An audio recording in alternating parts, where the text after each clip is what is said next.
সম্পূর্ণ প্রত্যাখ্যান করি এই জন্য যে বিষয়টি যত সহজভাবে উত্থাপন করা হয়েছে আসলে অত সহজ না। আমাদের মিশন, বাংলাদেশের মিশন কূটনৈতিক এলাকার গভীরে অবস্থিত। এমন না যে এটা বাইরে কোনো জায়গায় অথবা কূটনৈতিক এলাকার শুরুতে, তা কিন্তু না। তারা বলছে 20-25 জনের একটা দল হতে পারে, হয়তো একটু কম বেশি হতেও পারে সংখ্যা, কিন্তু সেটা কথা না। 25 জনের একটা হিন্দু চরমপন্থী সংগঠনের 25 বা 30 জনের একটা দল এত দূর পর্যন্ত আসতে পারবে কেন একটা স্যানিটাইজড এলাকার মধ্যে? তার মানে তাদেরকে আসতে দেওয়া হয়েছে, তাইলে যেভাবেও তারা আসতে পারার কথা না কিন্তু নর্মালি। এবং তারপরে সেখানে তারা দাঁড়িয়ে যে ওই শুধু ওই কি হিন্দু নাগরিকের হত্যার প্রতিবাদ স্লোগান দিয়ে চলে গেছে তা না, তারা আরও অনেক কিছু বলেছে, সেটা আমরা জানি। জীবন অবাক না করলে কে করবে? 28% মিল্ক ফ্যাটের অবাক করার সাথে ফ্রেশ মিল্ক পাউডার। জীবন অবাক করুক প্রতিদিন। এবং আমাদের পত্রপত্রিকায় যে রিপোর্টটা আসছে সেটাকে যে তারা বলছে যে মিসলিডিং, এটাও সত্য না। আমাদের পত্রপত্রিকায় মোটামুটি সঠিক রিপোর্টই এসছে, যেটুকু আমরা তথ্য পেয়েছি। আমার কাছে প্রমাণ নেই যে তাকে হত্যার হুমকি দিয়েছে, কিন্তু আমরা এটাও শুনেছি যে তাকে হত্যার হুমকি দেওয়া হয়েছে।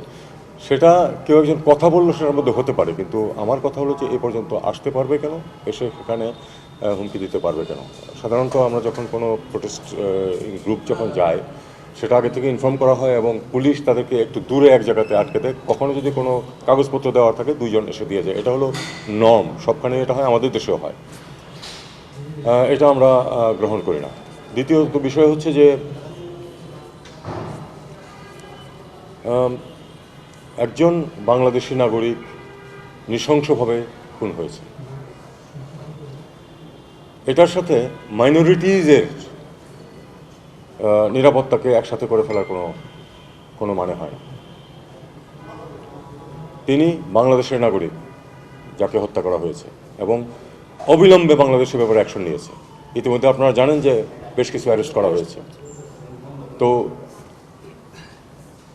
এ ধরনের ঘটনা যে শুধু বাংলাদেশে ঘটে তা নয়, এই অঞ্চলের সব দেশেই ঘটে এবং প্রত্যেক দেশের দায়িত্ব হচ্ছে সেক্ষেত্রে যথোপযুক্ত ব্যবস্থা নেওয়া। বাংলাদেশ নিচ্ছে, অন্যদেরও উচিত সেরকম ব্যবস্থা নেওয়া।